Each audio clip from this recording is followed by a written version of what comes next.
പാടിൻ കാലങ്ങളിൽ രക്ഷിക്കുന്ന സ്നേഹം എത്ര സ്തുതിച്ചാലും മതി വരുമോ. പരിശുദ്ധ പരമദിവ്യകാരുണ്യത്തിന് എന്നേരവും ആരാധനയും സ്തുതിയും പുകഴ്ചയുമുണ്ടായിരിക്കും. അനന്തകാരുണ്യത്തിനോടമായ കർത്താവെ, ഞാൻ അങ്ങയെ സ്തുതിക്കുന്നു, ആരാധിക്കുന്നു, മാത്രമേക്ക് നന്ദി പറയുന്നു. മുറിവേൽപ്പിക്കുന്നതും സുഖപ്പെടുത്തുന്നതും ഞാൻ തന്നെയാണെന്ന് കർത്താവെ ഇന്നത്തെ വചനത്തിലൂടെ അങ്ങ് ഞങ്ങളെ ഓർമ്മിപ്പിക്കുന്നു. ഞങ്ങളെ ഓരോരുത്തരെയും മുറിവേൽപ്പിക്കുന്നതും സുഖപ്പെടുത്തുവാൻ കഴിവുള്ള അങ്ങയുടെ മുമ്പിൽ ഞങ്ങളെ ഇതാ സമ്പൂർണ്ണമായിട്ടും സമർപ്പിക്കും. കാരുണ്യവാനായ കർത്താവെ, നീ നൽകാതെ ഞങ്ങൾക്കൊന്നും ലഭിക്കുക സാധ്യമല്ലെന്നറിയാം. ധനം മൂലം അഹങ്കരിച്ചവരെക്കുറിച്ച് ഒന്നാമത്തെ വായനയിൽ നീ ഓർമ്മിപ്പിക്കുന്നു. നീ നിന്നെ തന്നെ ദൈവത്തെ പോലെ ജ്ഞാനിയായി കണക്കാക്കി നിന്റെ ജനതകളിൽ വെച്ച് ഏറ്റവും ഭീകരമായവരെ ഞാൻ നിന്റെ മേലയക്കും. നിന്റെ ജ്ഞാനത്തിൻ്റെ മനോഹരതയാണ് നേരെ ഞാൻ വാളുവരും. നിന്റെ തേജസ് കെടുത്തിക്കളയും. നിന്നെ ഞാൻ പാതാളത്തിലേക്ക് തള്ളിയിടും എന്ന് വചനത്തിലൂടെ ഞങ്ങളെ ഓർമ്മിപ്പിക്കുന്ന കാരണങ്ങളാണ് കർത്താവ്. എസെക്കിയേൽ പ്രവാചകൻ നൽകിയിരിക്കുന്ന ഈ വചനങ്ങളെ ഞങ്ങൾ ഓർക്കുന്നു. ദുശാഠ്യക്കാരായ ജനതയ്ക്ക് നൽകുന്ന ഒരു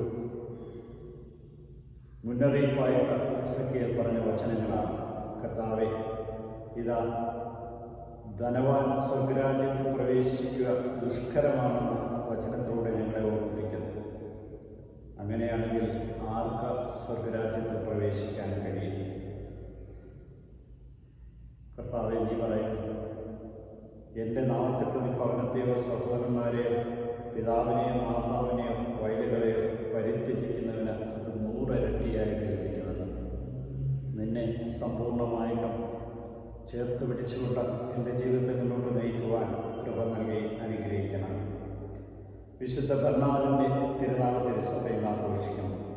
വാഗ്മിയും ദൈവഭക്തനും മാർപ്പാപ്പമാരുടെ ഉപദേഷ്ടാവ് എന്ന നിലയിലൊക്കെ പ്രശോഭിച്ച വ്യക്തിയാണ് വിശുദ്ധ ബർണാദ്.